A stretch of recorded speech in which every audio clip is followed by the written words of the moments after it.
So this is the Acer Triton 300, the cheaper version of the Triton 500. In fact, I think it's the exact same body. The difference though is that it kind of sits in the middle between the Helios 300 and the Triton 500. It's about $100 more expensive than a similarly configured Helios 300. What essentially you're paying for at the end of the day is a thinner laptop and a laptop that's a tad bit lighter. So in the box, you have your laptop and your power connector. This is a 230 watt brick power connector because inside of this guy is a RTX 2070 Max-Q.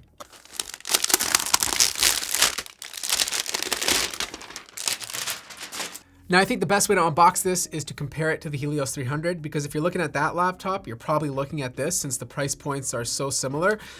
It's cleaner. Like you don't have those funky lines beside the Predator logo, so it's a little bit more acceptable. You don't have those chiseled hardcore vents on the back of the laptop. These ones are a tiny bit cleaner. It is lighter at 4.6 pounds compared to 5 on the Helios 300. The entire laptop is made out of metal, whereas on the Helios 300, most of it's metal, but the bottom is made out of plastic. Ports are exactly the same. So no matter which laptop you go with, you're gonna get the same I/O. You have a RJ45, 2 USB ports, and your headphone jack. On the other side, you have your mini display ports, HDMI, USB, and USB Type-C. None of these laptops support Thunderbolt 3. If you want Thunderbolt 3, you have to move up to the Triton 500. Both of these laptops can be opened up with one hand. They share the exact same keyboard, so there's no differences there. You do have different intake grills, like these have more of a triangle effect on the Triton compared to a diagonal line on the Helios 300. I don't think it makes a big difference. It's just another little thing to differentiate the look of the laptop. Trackpad is the same. Sticker placement is very similar. They're using the same sticker guy as they're both equally crooked. The displays on both of these devices are 15 inches, but the Triton 300 comes spec'd with 240 hertz compared to 144 on the 300. You can spec this with 240 as well, depending on the market you're in, but they're both IPS. They both have good color accuracy, 3 millisecond response time, and good color gamut. One thing I did notice is that the bezels on the Triton 300 are a tiny bit slimmer, and the display itself can go back further about an inch. Speakers are located on the bottom of both laptops, so you guys let me know in the comment section which one sounds better.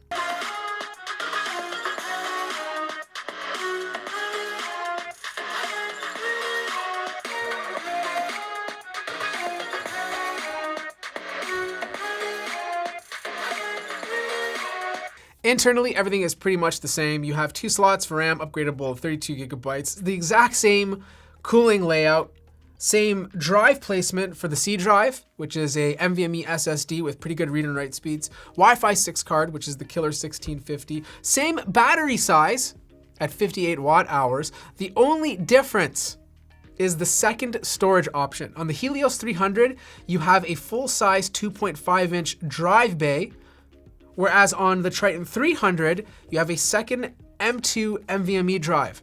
That means this space here was left blank intentionally. They could have easily made the battery bigger and offered it as an extra feature. Now this review unit is packing an RTX 2070 Max-Q with 16 gigabytes of RAM and an i7 10th gen Intel processor. Very similar specs to the Helios 300 I have here.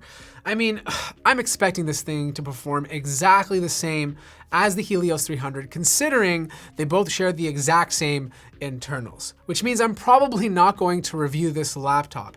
If I run my tests and I see anything extremely negative or completely different in terms of battery life or performance compared to the Helios 300, then I will make an update video. But I just don't think this laptop warrants a review, considering at the end of the day, all you're really getting is a thinner, lighter, and cleaner version of the Helios 300. And if that's important to you, and you don't mind paying the extra money for it, then take a look at the Triton 300 because you're gonna get very similar experiences to the Helios 300.